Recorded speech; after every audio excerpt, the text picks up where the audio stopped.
Julia tiptoed further down the corridor. Oh no! The hallway ended with a brick wall. No exit. Should she take her chances and go to the green door? Further down the hall, a red door drew her attention. Maybe it was empty. Her hand trembled over the knob of the red door. It was games with a stranger or the police. With no other alternative, she slipped in and closed it. Julia held her breath and pressed her head against the door, straining to hear. "Who the hell are you?" a menacing, deep, masculine voice said. Julia jumped and turned. A tall, broad-shouldered man towered over her, at least a foot taller, his face hidden behind a black mask covering everything down to his upper lip. Yet even in the dim light, his eyes were the deepest blue. Sapphire. He wore a white shirt, dark pants, and tall black Hessian boots. His dark hair was uncombed and wild, seemingly more beast than man. She imagined the mask covered a scarred face or that of a beast. Her eyes dragged to his hand that held a long whip. He raised and snapped it, only an inch from her shoulder. She flinched as if the whip had struck her. I... She clutched a clammy hand to her throat. The devil in front of the roaring fireplace stalked toward her as the room spun, then faded to blackness. Lord Alexander Stokes despised bedlam. Discipline and control had kept him and his men alive during battle. As an agent of the Crown, his life required order. Now something had gone astray. Where the bloody hell was Constance? His usual naughty partner was now 20 minutes late. Instead, a young woman dressed as if she were going to a gala had bolted through the door. Not the game he planned.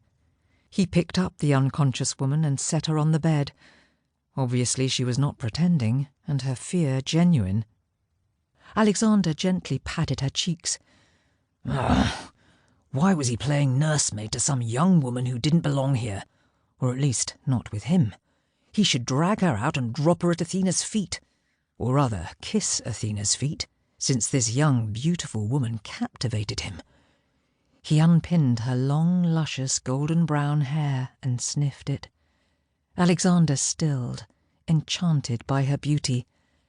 Her puckered, heart-shaped lips reminded him of a beloved childhood friend, a girl he once loved and lost. His gaze moved to her shapely cleavage, then her narrow waist and arms. Mesmerized by her exquisite wrists, as delicate as a dragonfly's wing, he trailed a finger along her arm. Her skin was alabaster, like a porcelain cup, yet soft as silk.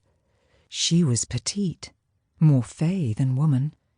He was pleased Constance had missed their assignation. Alexander pulled up her gown and stared at her svelte legs beneath light blue stockings. God, she was striking. The type of woman his friends in the Pre-Raphaelite Brotherhood painted. He bent and kissed her luscious lips. How and why did such a gift land in his lap? He lifted her limp wrist and shackled it to the leather cuff on the bedpost. She stirred, but remained unconscious. He licked his lower lip and cuffed her second wrist, rendering her helpless.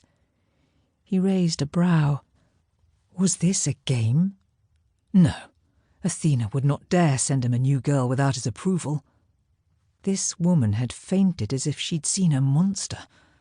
She had, but nonetheless, he wondered how a neophyte landed in his room.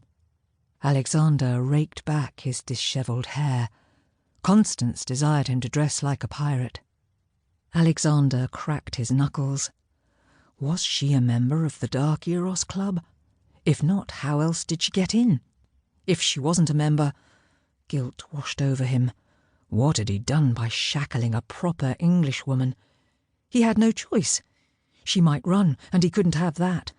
Not before he learned why she was thrust into his life and stirred his black heart.